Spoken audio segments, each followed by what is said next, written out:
할렐루야. 오늘 하나님 말씀 사도행전 8장 1절부터 3절까지 말씀입니다.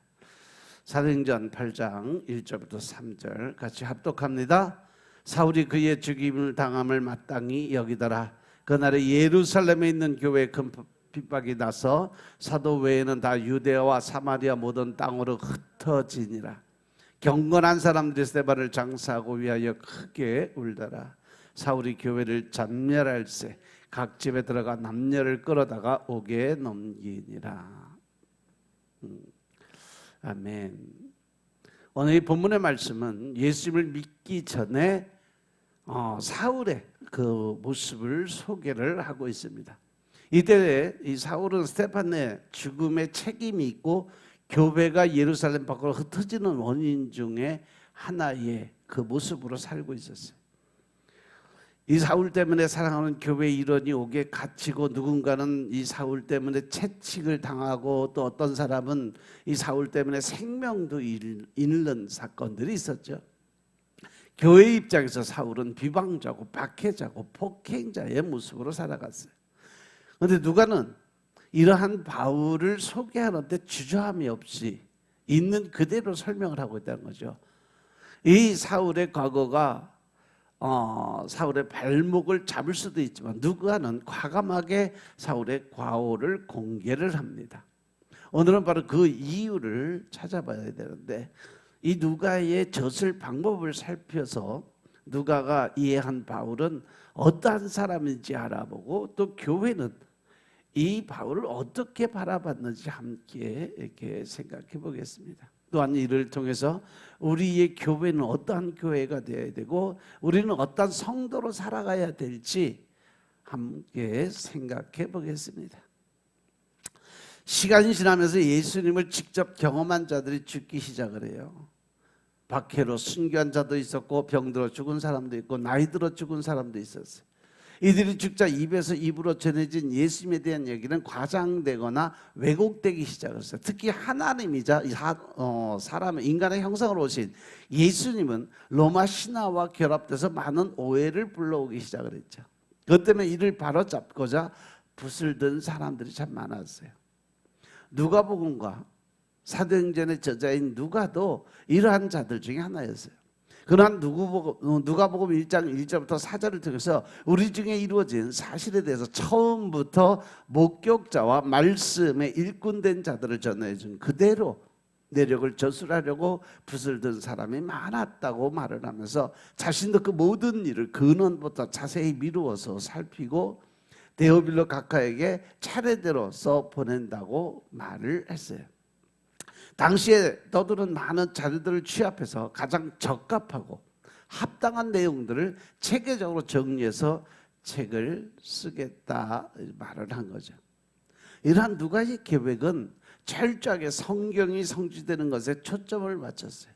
누가복음 24장 45절부터 48절의 말씀 보면, 예수님은 제자들의 마음을 열어서 성경을 깨닫게 하였는데, 이때 성경은 그리스도가 고난을 받고 제3일에 죽은 자 가운데서 살아날 것이 기록되었다고 말했고, 또 그 이름으로 죄사함을 받게 하는 회개가 예루살렘에서 시작해서 모든 족속에게 전파될 것이 기록되었다라고 말을 했어요.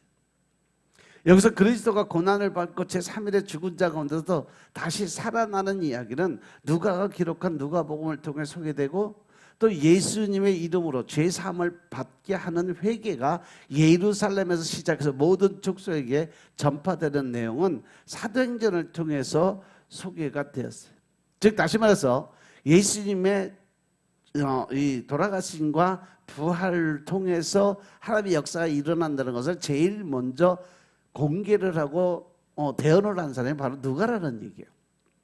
따라서 누가가 기록한 누가복음과 사도행전은 단순히 예수님과 사도들의 활동을 소개하는 책이 아니라 예수님과 사도들을 통해서 성경이 성취되었다는 것을 증거하는 그러한 말씀입니다. 누가는 이것을 전하기 위해 누가복음과 사도행전을 기록했던 거죠. 성경이 성취되었다는 것을 전하기 위해 누가는 많은 자료들을 모았어요. 이 자료들은 간접적인 자료와 직접적인 자료로 나눌 수 있는데, 간접적인 자료는 누가가 전에 듣거나 학습을 통해서 획득한 자료들.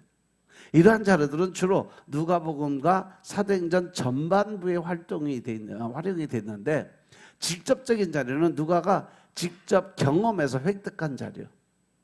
이 자료들은 주로 사도행전 중반부 이후부터 활용이 됐죠. 누가가 사도 바울의 2차 전도 여행 때부터 함께 하였기 때문에 그 이전의 자료는 간접적인 자료고 그 이후의 자료가 직접적인 자료로 활용된 거죠.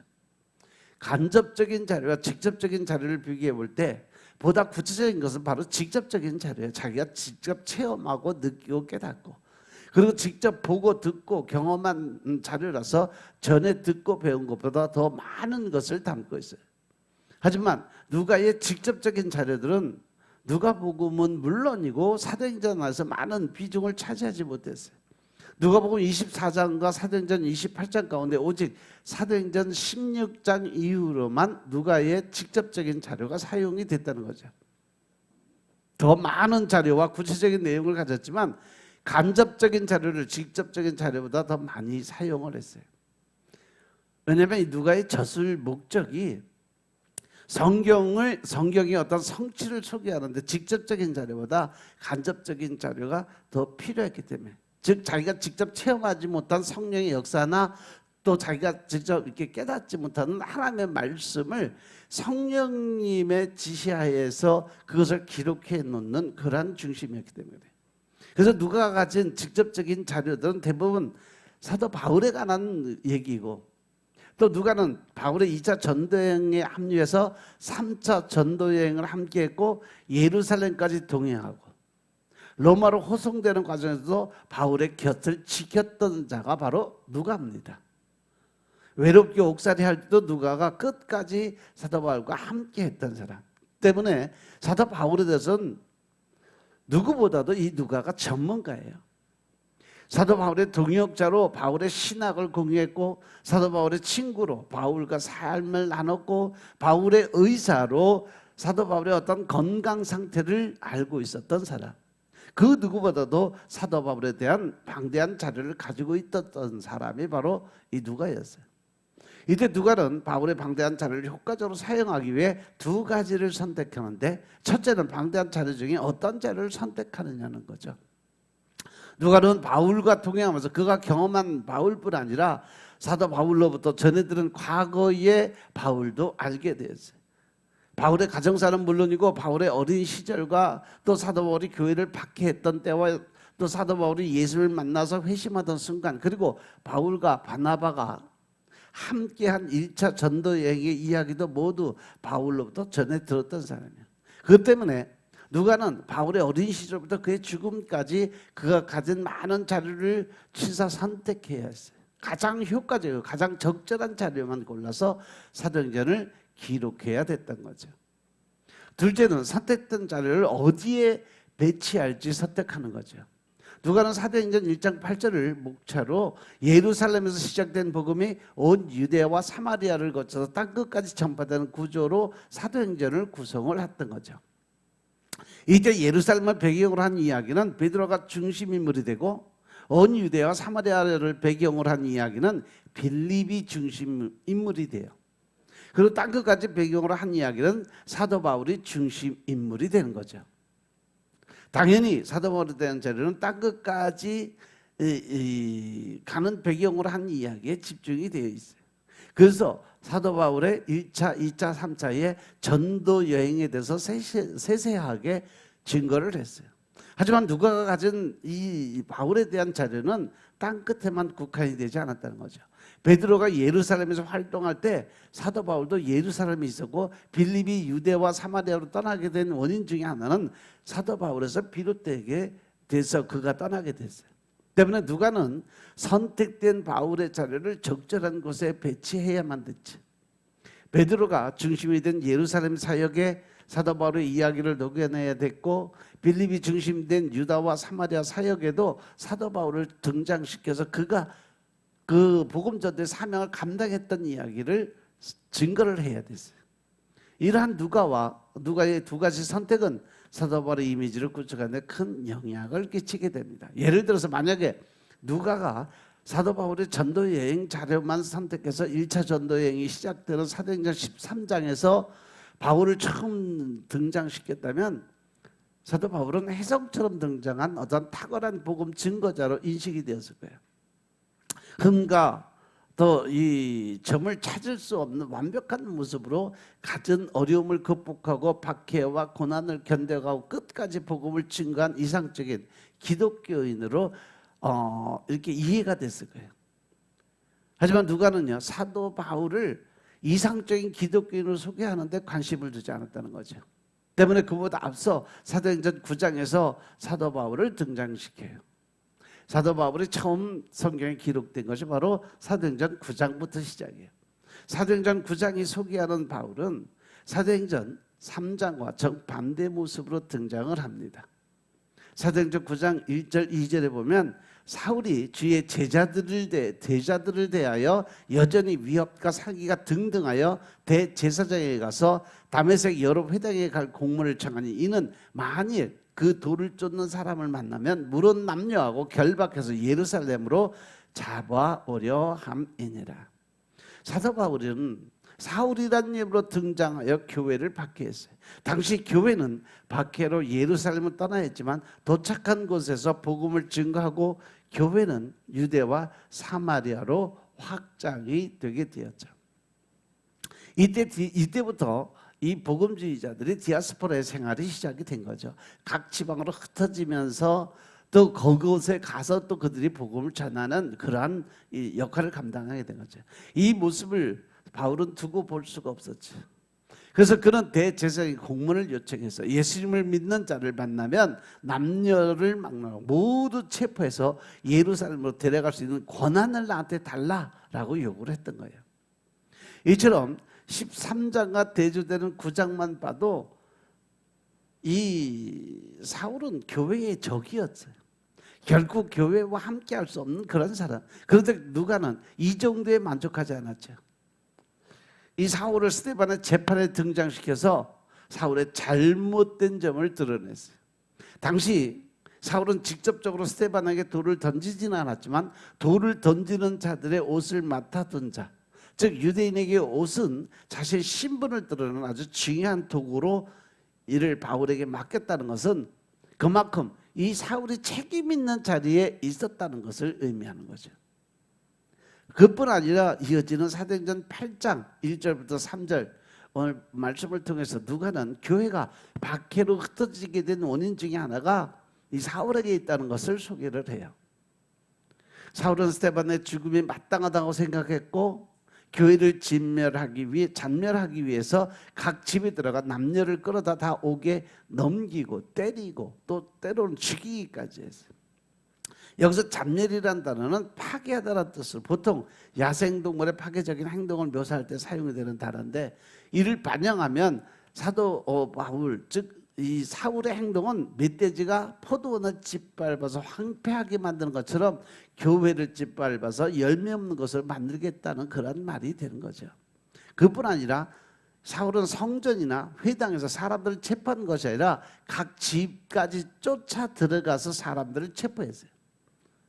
교회로 의심되면 그 집에 들어가서 수색을 했고 교회라는 것이 밝혀지면 남녀를 가리지 않고 전부 체포해서 옥에다 넘기고 때리고 또 뒷짐지고 교회를 박해하는 것이 아니라 두 팔 걷어붙이고 교회에 박해하는데 제일 앞선에 섰던 사람이 바로 이 사울이에요. 누가와 이 사울의 관계를 생각할 때 누가는 사울에게 아주 냉정했어요. 사울을 포장하거나 과장하는 것은 고사하고 이 사울의 행동을 옹호하는 태도로 취하지 않았다는 거죠. 스데반의 죽음 이후에 이 사울을 등장시켜도 사울의 각오는 충분히 설명될 수 있었지만 누가는 이 사울이 교회가 흩어지는 데 책임이 있고 스데반 집사의 죽음에도 책임이 있다는 것을 사람들에게 알려주고 깨우쳐주기 위해서 기록을 했던 거죠. 왜냐하면 이를 통해서 죄인을 용서하시는 예수님을 소개하기 위해서 그래요. 그래서 사울은 하나님 앞에 큰 죄인이지만 예수님은 그 이와 같은 자를 값없이 거저주는 은혜로 구원의 반열에 세워졌다는 거죠. 과거의 바울은 예수님이 머리 된 교회를 박해했지만 예수님은 이 바울을 용서하고 그를 복음의 증거자로 세웠어요. 가장 자격이 없는 자를 은혜로 택해서 가장 열심히 복음을 증거하는 자로 만들었다는 거죠. 바울은 과거를 밝힌 누가의 의도는 자신의 과거를 감추지 않은 바울의 의도를 반영한 결과죠. 바울은 자기 자신의 과거를 감추지 않았어요. 사도행전 22장 4절에 보면 내가 이 돌을 박해하며 사람을 죽이기까지 하고 남녀를 결박해서 옥에 넘겼다고 고백을 했고, 또한 사도행전 22장 19절 20절을 통해서 자신은 주를 믿는 사람들을 가두고 또 각 회당에 때리고 또 주의 증인 스데반이 피를 흘릴 때에 곁에 서서 찬성하고 그 죽이는 사람들의 옷을 찢겼다라고 고백을 했어요. 또한 사도행전 26장 10절부터 12절에 보면 대제사장들에게 권한을 받아가지고 많은 성도를 옥에 가두고 또 죽일 때에 내가 찬성 투표를 했고 또 모든 회당에서 여러 형벌에 강제로 모독하려는 말을 하게 하고 그들에 대해서 심히 격분해서 외국 성에까지 가서 박해를 했다라고 고백을 합니다. 이러한 모습은 그의 편지에도 자주 나와요. 사도 바울은 갈라디아서 1장 13절에서 이전에 유대교에 있을 때 행한 일을 너희가 들었거니와 하나님의 교회를 심히 박해하여 멸했다라고 고백을 해요. 또한 빌립보서 3장 6절에도 보면 열심으로는 교회를 박해하고 율법의 의로는 흠이 없었다라고 고백을 했어요. 자신을 소개할 때마다 자신이 교회를 박해했던 것을 감추지 않고 고백했던 사람이 바로 이 사도 바울입니다. 과거에 자신의 죄일수록 이러한 자를 복음 증거자로 만든 하나님의 은혜가 더욱 크게 드러나기 때문에, 그래서 내가 이렇게 악한 사람인데 예수 안에서 예수님을 만남으로 해서 내가 이렇게 변한 사람이 됐다라고 고백하기 위한 방법이었죠. 그래서 디모데후서 1장 13절부터 15절에 이 여러 이러한 사실들을 잘 보여주고 있어요.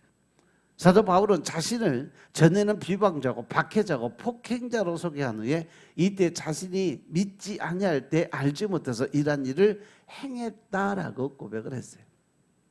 그리고 우리 주의 은혜가 그래서 예수 안에 있는 믿음과 사랑과 함께 넘치도록 풍성하다고 말을 한 후에 그 풍성함으로 그리스도 예수께서 죄인을 구원하시려고 세상에 임했고 자신은 그 구원의 대상인 죄인 중에 괴수다라고 고백을 합니다. 자신은 죄인 중에 괴수라고 말하면서 하나님의 크신 은혜가 과거에 이런 비방자고 박해자고 폭행자였던 자신을 구원을 해 주셨다라고 고백한 거죠. 그래서 고린도서 15장 9절부터 11절의 말씀도 더욱 확실하게 이 사실을 드러내고 있어요. 사도 바울은 자신을 사도 중에 가장 작은 자라고 소개를 하면서 하나님의 교회를 박해했기 때문에 사도라 칭함을 받게 감당할 수 없다고 고백을 해요. 하지만 그럼에도 자신이 사도가 되어서 더 많은 수고 또 복음을 증가한 이유는 과거의 자신을 오늘의 자신으로 만들어준 하나님의 은혜 때문이다라고 고백을 했죠. 하나님의 은혜가 있었기 때문에 자격이 없는 이 사울이 사도가 되고 모든 사람보다 더 많이 수고하고 더 많은 복음을 증거하는 바울이 되었다라고 고백한 겁니다. 이 말을 마친 후에 사도 바울은 아주 중요한 주제 하나를 꺼내집니다. 그것은 나나 그들이나 이같이 전파하며 너희도 이같이 믿었다는 거죠. 사도 바울은 이 땅에 처음 교회가 하나님의 은혜를 전했고 그 은혜를 믿은 자라고 말했어요. 이 사실은 교회라는 공동체를 정의할 수 있는 아주 중요한 단서를 제공합니다. 교회는 바울과 같이 죄인들이 모인 집단이고 교회는 하나님의 은혜 안에 있다는 겁니다. 이것은 당연한 것처럼 보이지만 전혀 당연한 것이 아니라는 거죠.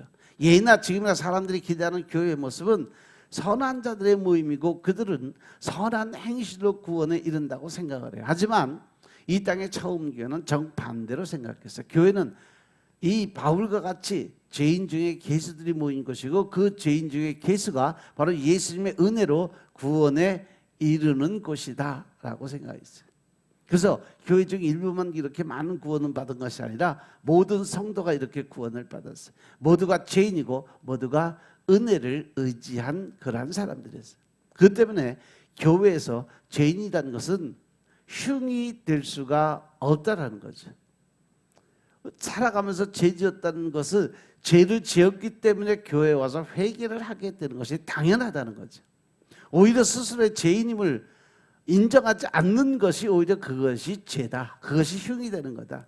요한일서 1장 8절부터 10절 말씀을 보면 만일 우리가 죄 없다고 말을 하면 스스로 속이고 또 진리가 그 속에 있지 아니한 자라고 설명을 합니다. 그러면서 만일 우리가 우리 죄를 자백하면 하나님이 미쁘시고 의로우사 우리 죄를 사하시고 우리를 모든 죄에서 깨끗하게 한다라고 말씀을 전하고 있어요.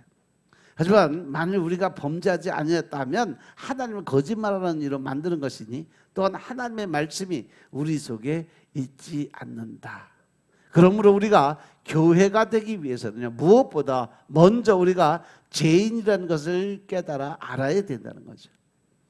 입에 발린 말로 죄인이라고 고백하는 것이 아니라 도저히 스스로 죄의 문제를 해결할 수 없는 죄인 중에 계시라는 고백이 우리 마음 중심에서 우러 나와야 된다.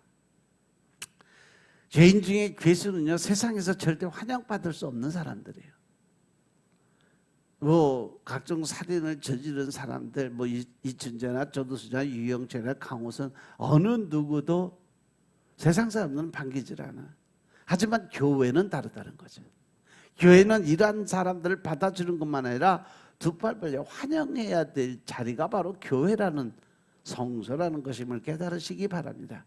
건강한 자에는 의원이 있을 데 없다 말씀하신 예수님이 죄인을 찾아오셨기 때문인 것임을 깨달으시기 바랍니다. 예수님은 모두가 손가락질하는 세리와 창녀를 위해 이 땅에 오셨고 뽕나무에 올라가야만 하는 삭개오를 위해서 이 땅에 오셨고 사람을 살리란 바라바를 위해서 이 땅에 오셨고 속에 악한 것들이 가득 찬 우리를 위해 이 땅에 오신 분이심을 깨달으시기 바랍니다. 예수님께서 죄인을 찾아오셨기 때문에 우리와 같은 죄인이 예수님의 편에 서게 된 것이죠. 따라서 우리 교회는요, 죄인들만 모여 살아가는 교도소와 같은 거예요. 모든 사람이 죄를 지어 교회가 됐어요. 하지만 교도소와 같은 교회에 머물면서 자신은 죄가 없다고 말하는 사람이 있어요. 또한 거룩한 옷을 입고 자신은 죄인이 아니라 간수라고 말하는 사람도 있어요. 이들은 교도소 안에서 높은 지위는 차지할지 모르지만 하나님 나라에는 갈 수 없다는 사실 명심하시기 바랍니다. 하나님 나라의 특별 사면은요, 자기 죄를 인정한 사람들만이 누릴 수 있는 축복권이에요. 예수님의 보혈로 죄인에게만 유효한 사건이기 때문에 그렇습니다. 예수님의 십자가는요, 죄인을 위한 것이지 의인을 위한 것은 아니다라는 사실이죠. 다시 처음으로 가면 이 땅에 처음 교회는 비방자고 박해자고 폭행자인 사도 바울을 교회의 일원으로 받아주셨어요.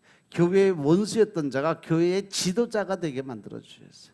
이러한 일이 가능할 수 있었던 이유는 예수님의 은혜가 사도 바울의 죄를 덮어주었기 때문이었음을 깨달으시기 바랍니다. 사도 바울의 죄가 태산처럼 크다 할지라도 하나님의 은혜는 그보다 훨씬 더 큰 사랑이고 은혜인 것임을 깨달으시기 바랍니다. 사도 바울의 죄를 덮고도 남을 만큼 크고 광대하십니다. 또한 이 땅에 처음 교회는요, 모두가 이 사도 바울과 같이 하나님의 은혜로 구원을 받았기 때문에 커진 거예요. 모든 성도가 바울과 같은 죄인이었기 때문에 그들은 바울의 죄를 지적하지 않았어요.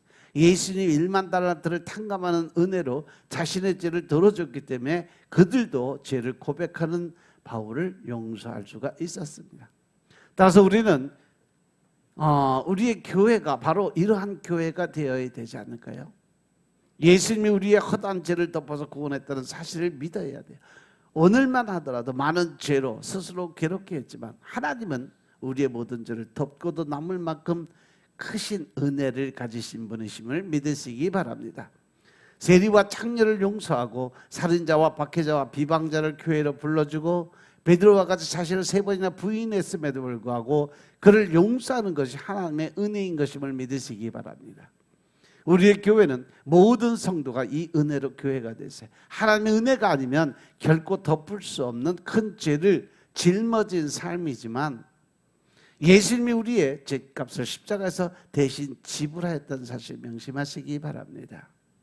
우리가 죽어야 할 자리에서 예수님이 대신 돌아가심으로 해서 우리가 생명을 얻었는데 어떤 생명이요? 영원한 생명이죠. 이 사실을 믿음으로 우리도 날마다 은혜를 베풀고 누군가를 용서하고 이해하고 사랑할 수 있는 삶을 사시길 주님으로 축원합니다. 스데반이 외친 용서의 외침이 가까운 곳에 바울에게 전해진 것처럼 우리의 외침이 다른 누군가에 전해지길 바라고 용서를 외치고 은혜를 베풀며 살아가는 여러분들의 삶이 되시길 주의 이름으로 축원합니다. 아멘. 기도드리겠습니다. 아버지 하나님 감사드립니다. 오늘도 아버지 은혜 가운데 우리가 살아갈 수 있도록 축복하시고 하나님의 사랑을 나누고 베풀 수 있는 자리로 들어가게 하심을 감사드립니다. 우리가 신령과 진정의 마음을 가지고 오직 주님의 영광을 위해 살아갈 수 있도록 주님이 축복하시고 또 우리가 하는 일마다 성령님의 간섭으로 좋은 일들만 일어날 수 있도록 축복하시고 넌 오늘 하루도 하나님을 웃게 할 수 있는 하나님을 기쁘게 할 수 있는 하루의 삶을 살게 축복하옵소서. 모든 말씀을 주 예수 그리스도의 이름으로 감사드리며 기도드렸사옵나이다. 아멘.